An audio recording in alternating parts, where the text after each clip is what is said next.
What if I could only use 5 ETFs to assemble a fully diversified dividend growth portfolio? Fasten your seatbelts, folks. This is going to be a good one. Some investors do not have the time to research a lot of stocks, but still want to get a well-balanced portfolio that does most of the work for them. Exchange traded funds, or ETFs, offer one of the simplest way to build a strong, well-diversified investment portfolio. A good ETF can give you exposure to a wide range of assets while keeping costs low. Today, I am going to show you how you can construct a powerful dividend growth portfolio using just 5 Canadian ETFs. These ETFs will give you a solid exposure to Canada, the US, and the world, including emerging markets. They will also give you an extra top up of energy and technology to add some extra growth to the mix. This portfolio is all about total returns, and as such, you will see a lack of income focused ETFs in the mix. The theme is for overall growth, as this is an ideal bunch, in my opinion, for investors still in the growth phases of their investing journey. Let me add though, if you want to see an income version of this video, hit the comments below and it shall be done. A sub to the channel is the best way to keep up to date with all future content. Let's not waste any time and jump right into these ETFs. We will start with the Vanguard S&P 500 Index ETF. That one has a ticker of VFV. They provide direct exposure to the S&P 500, giving you access to the largest and most stable U.S. companies. While it doesn't focus exclusively on dividends, many of its holdings are dividend-paying blue-chip stocks like Apple, Microsoft, and Johnson & Johnson. VFE certainly comes with some diversification benefit. First of all, you've got 500 of the largest U.S. companies. You've also got strong exposure to tech, healthcare, and consumer goods, and they also have solid long-term growth with dividend stability. Looking at their current price, it is coming in at $154.14. They have an NAV of $155.24. Those assets under management, huge, $22.34 billion.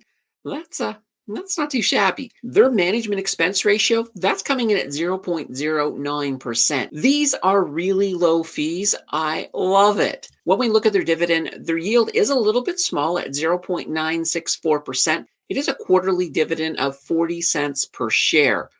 Looking at their returns, on their 3-year return on investment, that comes in at 57.30%.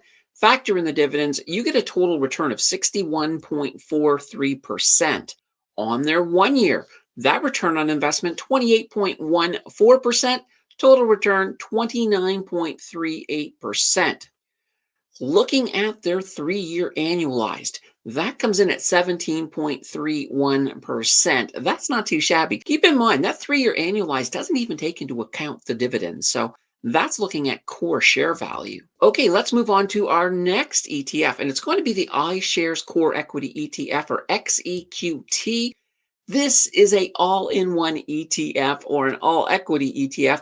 They provide global exposure, making them a very excellent foundation for diversification. This ETF includes US, Canadian, international, and emerging markets. Looking at them with a diversification focus, well, they cover both US and international equities. They provide broad global market exposure, and this is one that absolutely makes your portfolio management very easy with that built-in diversification.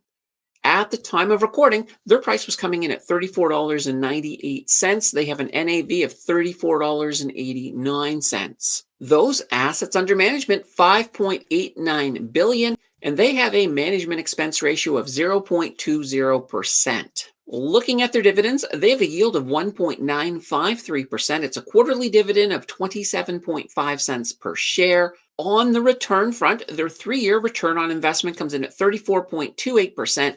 Factor in the dividends, we get a total return of 41.09%. On their 1-year return on investment, that's coming in at 21.42%. Add in the dividends, total return 23.79%. Their 3-year annualized, that's coming in at 12.16%. Okay, let's move to our third ETF, and we have the Vanguard FTSE Canadian High Dividend Yield Index ETF with a ticker of VDY. They focus on high yield Canadian dividend stocks, particularly in the financial and energy sectors, which are known absolutely for their consistent dividend payouts. The big diversification benefit with this one is they have a high dividend yield from Canadian blue chip stocks, heavy exposure to banks and utilities, and this one has pretty great stable income generation. Their price at the time of recording, $49.98. They have an NAV of $50.41. Those assets under management, $3.30 billion, and their management expense ratio, 0.22%. They have a nice looking yield of 3.966%. And this one is our only monthly dividend, coming in at 19.2 cents per share. Looking at their 3-year return on investment, that comes in at 12.21%. Factor in the dividends, it pumps it up to 28.60%. On their 1-year return on investment, that comes in at 18.70%. Add in some of those dividends, we get a total return of 23.82%. Their 3-year annualized, 8.75%. If you remember earlier, I mentioned the 3-year annualized does not count the dividends. That's one of the reasons that this one looks a little bit lower, but sometimes looks can be deceiving. So those first 3 give us a more broad exposure diversification. Our final 2 are going to narrow in on a couple of sectors. We'll start with the energy sector, and we've got the iShares S&P TSX Capped Energy ETF with a ticker of XEG. Energy stocks can provide strong cash flow and inflation protection.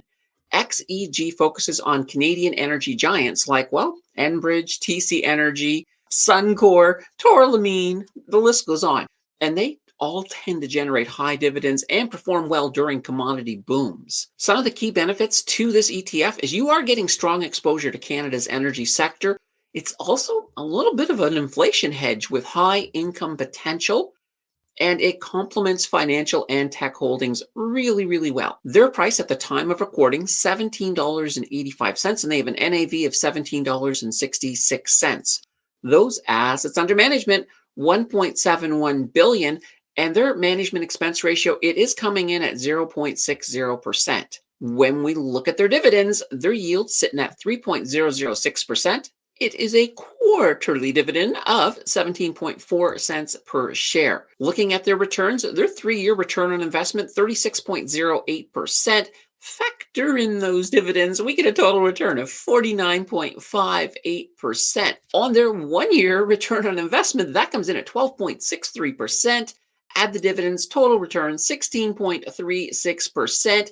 That 3-year annualized, that's coming in at 14.36%. And for our final ETF, and this is the only one that doesn't have dividends on the list today, it is the Horizons Nasdaq 100 Index ETF, ticker HXQ. This ETF provides exposure to high growth tech stocks in the Nasdaq 100 Index.